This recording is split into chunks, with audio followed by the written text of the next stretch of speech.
Welcome to all of you. In this video, we will know about the sentimental comedy and anti-sentimental comedy. In our earlier videos, we have known about the origin and development of drama from the beginning to the Christopher Marlowe, and then Shakespearean drama, then comedy of manners. So let us know today sentimental comedy and anti-sentimental comedy. So sentimental comedy was a reaction against the restoration comedy of manners, whereas the anti sentimental comedy was the revival of the restoration comedy of manners.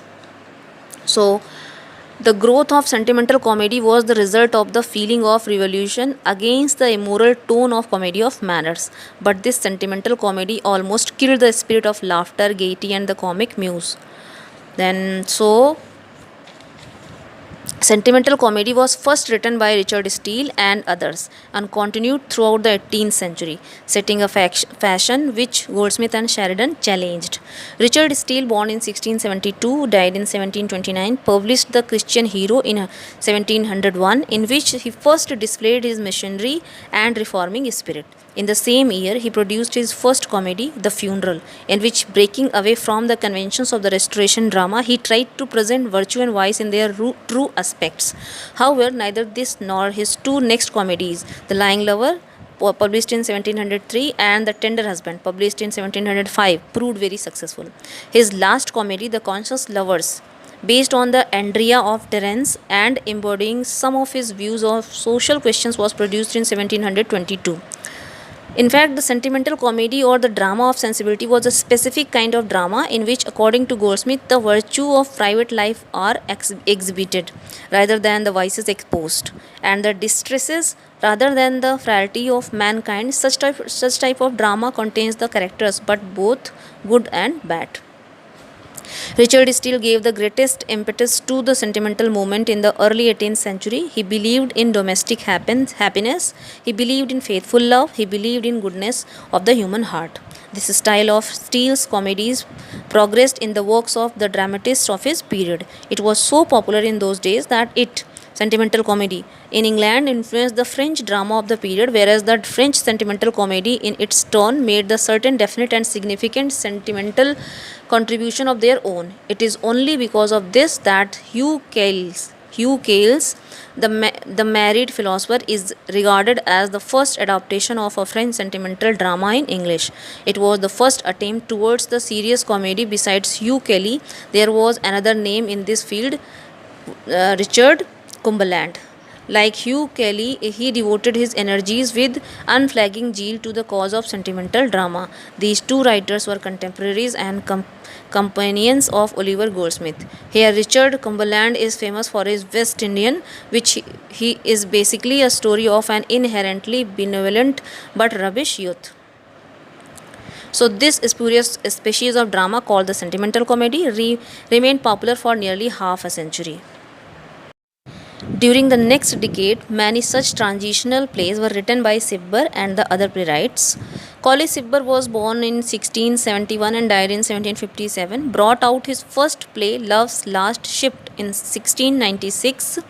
This play of Cibber was a diversion from the comedy of manners to the sentimental comedy. In it, he seeks to make best of his two worlds entirely different from each other. The hero is presented as the lead in the first four acts, but in the fifth act, the spectators are made happy where virtue triumphs at the end. However, the fuller development of the sentimental comedy in England is noticed in the works of Hugh Kelly and Richard Cumberland.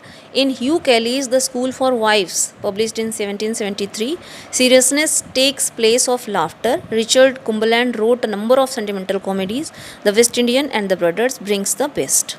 Now, anti-sentimental comedies.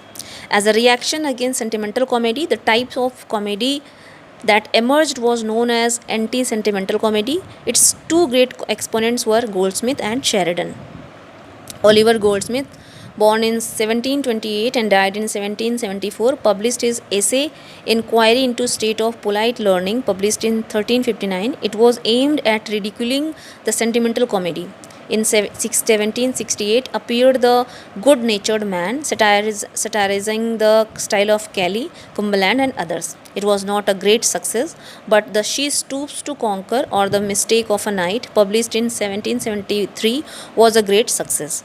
In both of these plays, he ridicules not only sentimental comedy but its exponents also. She Stoops to Conquer was a grand success. Its popularity was immense, its appeal was enduring and universal. The fame of the Goldsmiths rests on the She Stoops to Conquer. It is one of the finest plays in English language. It has been read and enjoyed by all English knowing people for more than 200 years. It shall continue to be enjoyed as long as English language lasts. Goldsmith has very well depicted the main qualities of a sentimental comedy in his poem Retaliation when he sketches the character of Richard Cumberland, the most well known writer of this genre. The attack which Goldsmith made against sentimental comedy was carried still further by R.B. Sheridan, born in 1751, died in 1816. But while Goldsmith sought to revive the spirit of Elizabethan comedy, the comedy of Greene and Lilly, and the young Shakespeare, Sheridan turned to his immediate predecessors and attempted to recreate the spirit of comedy of manners. In the field of anti-sentimental comedy, other popular names were Whitehead, Cobb, Samuel Forte, the orators, Arthur Murphy, etc. So, this is all about the sentimental comedy and anti sentimental comedy. Once again, I will repeat, I will say that the sentimental comedy grew as a reaction against the restoration comedy of manners, but soon there was a reaction against the sentimental comedy also, and this paved the way for the revival of the comedy of manners, which was awardly known as the anti sentimental comedy. So, this is all about the sentimental comedy and anti sentimental comedy. Thanks a lot for watching the video. Please subscribe this channel and share this video as much as you can so that others can take benefit of this video. Thanks a lot once again for watching this video.